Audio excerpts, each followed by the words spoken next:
gente, tudo bem com vocês? Eu me chamo Maísa e faço parte da bancada da diretoria científica da Liga Acadêmica de Pediatria da Faculdade Atenas, a LAPED. E você está dando início a mais um vídeo do nosso Procel, nesse caso para a turma do 7º período sobre bronquiolite.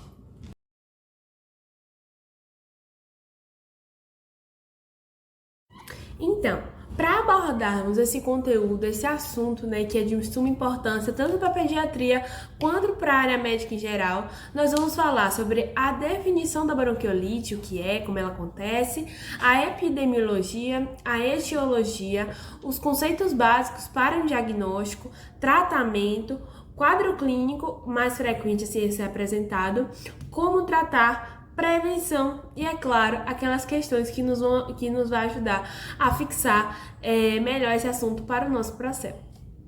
O que é a bronquiolite? Nesse caso, a bronquiolite ela é uma infecção normalmente viral que vai acometer os brônquios, que são as estruturas responsáveis por essa condução de ar nos pulmões, nesse caso das nossas criancinhas, que é quem estamos trabalhando, já que a bronquiolite também é uma das principais causas de internação hospitalar de lactentes. Então é um assunto realmente de muita recorrência e que devemos estar atentos para poder observá-lo no nosso dia a dia. Então, ela tem uma incidência maior nos meses de outono e inverno. Por quê? Porque uma das características desses meses é o aumento da circulação do vírus sincicial respiratório, que é o VSR, que é um dos principais causadores da bronquiolite. A gente vai ver um pouquinho mais à frente. E aí a gente trouxe um dado muito importante, que foi que no ano de 2023 houve um aumento de 62% nas mortes por bronquiolite em crianças de 0 a 4 anos, levando a gente aí a ficar ainda mais alerta sobre a patologia, porque ela traz uma recorrência muito grande nessas crianças e esse aumento muito significativo. Isso se dá nessa idade principalmente pelo contato com outras crianças. A gente sabe que essa faixa etária, do 0 aos 4, é quando a gente começa a ter mais contato com outras crianças, No caso dos lactentes menores, obviamente é o contato direto com o vírus, mas alguns têm irmãos que frequentam a escolinha, um primo, alguém ali que tenha contato da casa que possa ter o contato com o vírus. Mas dos 2 a 3 a 4 anos tem esse contato direto na escola, Entra em contato com a microbiota desses outros colegas que não são acostumados, no âmbito de casa e levam a maior predisposição ao contato com o vírus. Então, como já falamos, o principal agente etiológico, principal agente causador da bronquiolite é o vírus sincicial respiratório, que é o VSR, mas também temos alguns outros vírus que podem sim estar causando a patologia, O adenovírus, o influenza, parainfluenza, rinovírus, coronavírus, dentre outros que podem estar aí causando a patologia. Então, aí vocês me perguntam, Maísa, mas como é que eu sei? Como é que eu começo a levantar a suspeita que o paciente, a criancinha, vai estar ali com a bronquiolite? Na verdade, o caso da bronquiolite, ele começa realmente o quadro com os sintomas de um resfriado normal. Então a criança começa a ter obstrução nasal, febre, tosse, coriza. Porém, essa tosse é um dos sinais principais, porque ela se agrava muito rápido.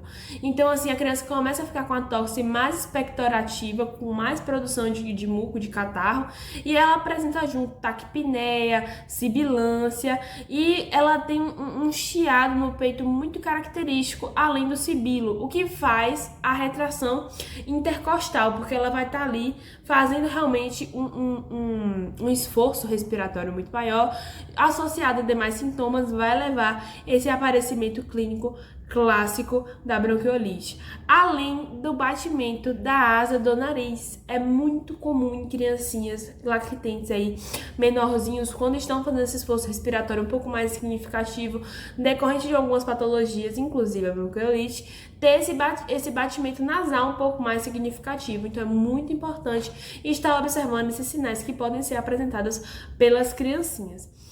Em casos graves, a gente pode ter sonolência, cianose, dentre outros fatores que podem ser observados e serem apresentados durante o quadro. E aí? E para a gente diagnosticar? Primordialmente, exame físico, importantíssimo em todas as patologias. No caso da bronquiolite não seria diferente. Porém, também esse exame físico voltado para a história clínica. O que quer dizer? Se o paciente está apresentando muita alteração respiratória, obviamente a gente vai dar um foco no exame da ausculta respiratória. Posso estar fazendo ali análise, né? A ectoscopia, tudo direitinho, para estar analisando como é que está o quadro do paciente, para conseguir começar a levantar suspeitas diagnósticas. Outro ponto importante são os nossos exames complementares, nesse caso a radiografia de tórax. A gente vai estar analisando ali como é que vai estar, né, essa produção de muco, esses broncos, se vão estar muito demasiados, tudo isso, né, vai nos ajudar a fazer o diagnóstico da patologia, mas também não é recomendado rotineiramente não. São indicados apenas em casos mais graves ou com algumas complicações mais aparentes. Então, a bronquiolite a gente consegue fazer um diagnóstico ali prévio, ou pelo menos indicar um tratamento já prévio, a partir do diagnóstico clínico, tá? Essa questão mais de exames complementares e tudo mais, a gente faz realmente quando o caso é mais agravado, ou quando a gente não consegue identificar logo de cara que os sinais que a criança está apresentando são patognomônicos de bronquiolite, ou seja, nos levam a identificar maiores características da patologia.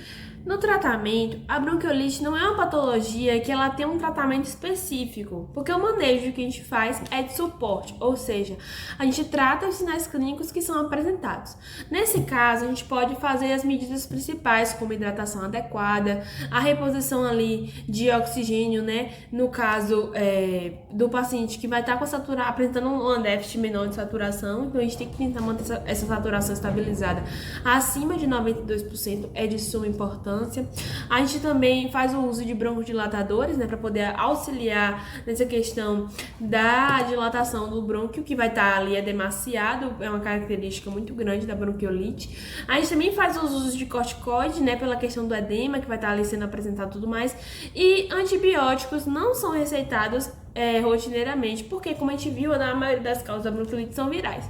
Então, a não ser que se prove que a causa é bacteriana, a gente não usa o antibiótico, tá? A gente vai estar entrando aí com esse tratamento da forma mais qualificada possível, porém tratando os sintomas que foram apresentados. Nebulização com solução salina hipertônica também pode ser utilizado, tá? Agora, esse tratamento a gente fala em casos um pouco menos graves, que não levem, né, à questão da UTI. Que aí, nesse caso, nós vamos precisar analisar os nossos critérios de internação no próximo slide. E quais são, nesse caso, os nossos critérios de internação? Então, primeiramente, saturação, porque se a saturação está baixa, significa que esse nenenzinho não está respirando da forma que ele deveria. Então, saturação abaixo de 92 já é critério de internação. A idade, né, inferior a 3 meses. Se tiver também prematuridade, comorbidades associadas, no caso de comorbidades que a gente fala, principalmente respiratórias. Então, se o pacientezinho já tem asma, outros fatores, né, que podem agravar, como doenças cardíacas e tudo mais, neuromusculares também, é muito importante estar atento a esses pontos. Dificuldade para alimentar também, ou sinais de desidratação associado, porque a gente também tem que tratar todos os demais fatores e tem que estar observando para o risco de agravamento da patologia. E também a aparência toxêmica, ou os sinais de insuficiência respiratória muito grande, e que a gente sabe que a gente vai ter que entrar aí com alguns tratamentos mais intensivos da pneumonia, que pode ser, por exemplo, aquela máscara, né, a VNI, que é muito utilizada em UTI para que não haja necessidade de intubação, mas que haja reposição de oxigênio qualificada para essa criança. Então é muito importante a gente ficar atento a esses critérios para poder agir de forma rápida e eficaz para o tratamento dessas criancinhas. Um dos pontos muito importantes da apresentação, que é sobre como prevenir a bronquiolite. A gente viu que uma das principais causas da bronquiolite é viral. Então, para a gente prevenir, a gente tem que evitar o contato com esses vírus. E como é que a gente faz isso? Primordialmente, lavando as mãos, evitando o contato com pessoas resfriadas que têm essa infecção ali. No caso das criancinhas, dos lactentes, recém-nascidos, a gente observar também a questão das visitas, como é que estão chegando as visitas para essas crianças, se estão, né, fazendo higiene correta, tudo tudo mais, se estão tendo contato com pessoas que estão infectadas. No caso de crianças que vão à escola, como é que está esse contato com os coleguinhas? Está lavando a mão direito? As frutinhas que está consumindo estão sendo bem lavadas, bem higienizadas? Então, tudo isso é motivo de ficar atento, tá? Para que a gente consiga fazer essa prevenção, para não ter, de fato, o contato com os vírus de forma agravante que causem a patologia. Outro ponto muito importante é evitar exposição ao tabagismo passivo, né? A gente sabe que crianças que têm essa exposição conseguem, né, ter mais ali fatores respiratórios associados, então é muito importante evitar esse contato. A amamentação até os 6 meses é de suma importância para melhorar a microbiota dessa criança, tem uma barreira protetora ali muito mais eficaz, porque caso ela tenha contato com o vírus, o risco, né, de infecção, até o desenvolvimento da patologia seja bem menor relacionado a outros que não tiveram essa amamentação tão qualificada.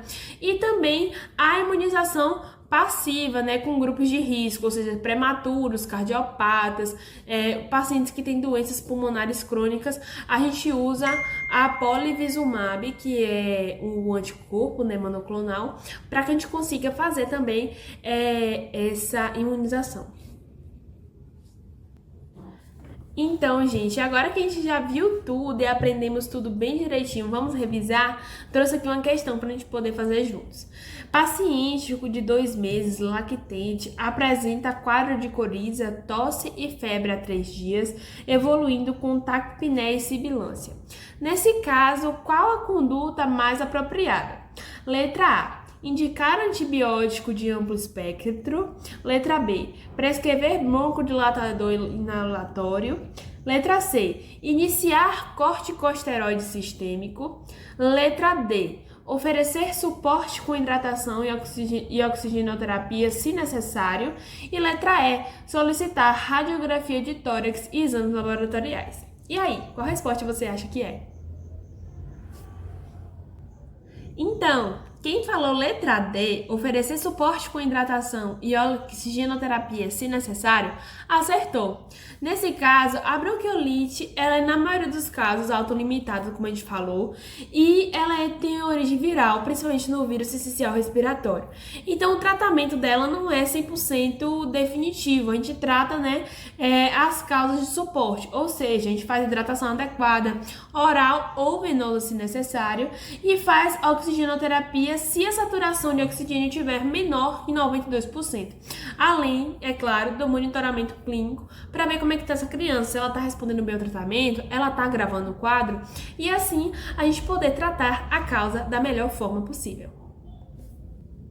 Aqui estão as nossas referências, utilizamos também principalmente alguns dados do Ministério da Saúde e o artigo de bronquiolite da Sociedade Brasileira de Pediatria, que também está lá arquivado no drive do nosso Procel do 7º período. É uma leitura que vale muito a pena, principalmente como revisão após a nossa aula.